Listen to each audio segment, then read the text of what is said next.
Alright guys, today we are going to respool a bump head for a Troy-bilt tb32 Pretty simple setup. This is the one that takes the attachments. It is this style of bump head, like that, and I'll put the line that I use in the description below. I'd say probably 12 foot. Like if you're 6 foot tall, fingertip to fingertip is 6 foot, so 2 arm lengths. I think I did a little bit more than that there. Should be enough to do your spool it up for you. All right, let me set this up.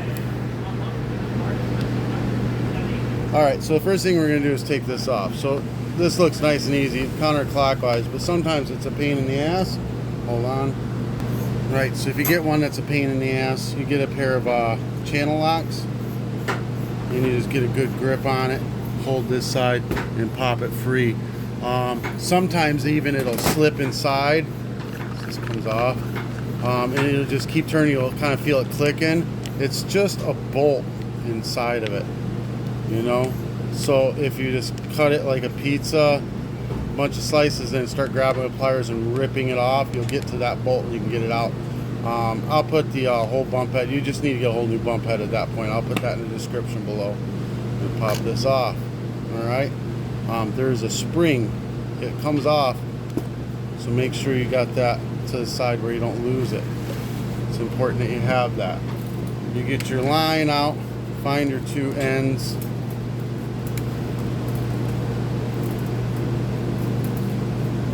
Line them up. Now this thing has a couple of ways to load it. I'm going to show you the easier way to do it. So if you look in here, there's 2 holes that you actually put it in.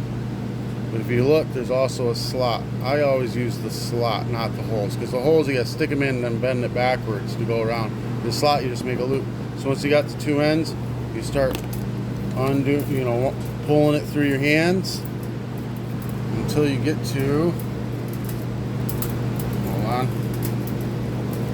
got a freaking rat's nest where I let this go earlier, until you get to the loop at the other end. Now we're going to stick this loop. There's only one way it hooks in. So it hooks in, and that's it. Hold it, turn this like this, and you wind it until it's full.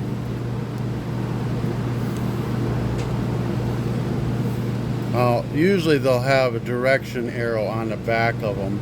This one doesn't, but there's only one direction you can go if you hook it in like that. If you stab it in the holes, you got to bend it backwards, so they'll be like that in there. And that's how you know you're going the right way.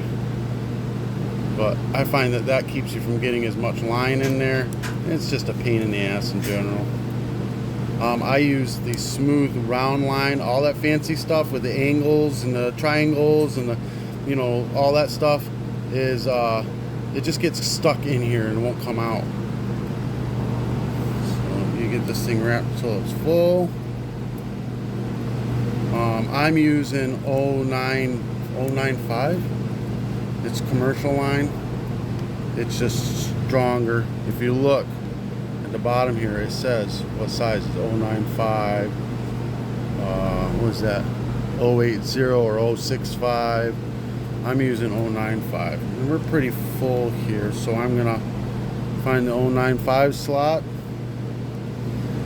I'm gonna get this up in the 095 slot. I had way too much line. Get this one around to this side, get it in the 095 slot, so they're both like this. I'm going to go ahead and trim them real quick, so I had entirely too much line in there.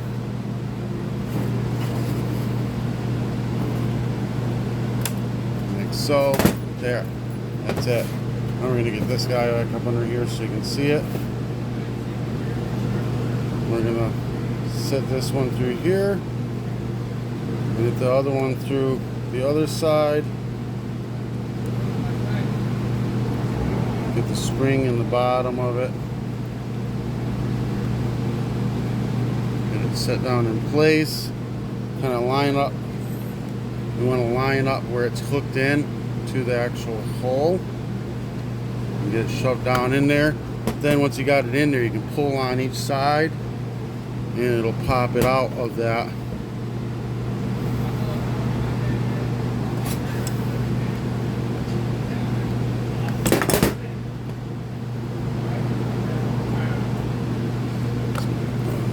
There it goes. You gotta turn it a little bit to get it to drop in, but you can feel it's pulled out. Then you're gonna take this knob clockwise, tighten it on.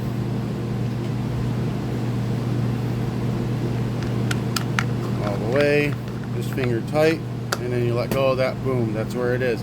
Now, we're going to make sure the line is equal lengths, so it's about yay way. This one's just a little bit longer, but about the same.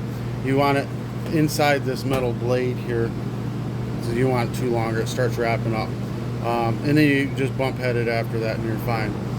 Alright guys, that's it. That's how you do it.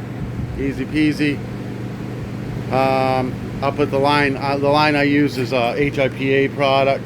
It's got a line inside the line, so that's really nice. I'll put it in the description below. Just click on the link. Peace.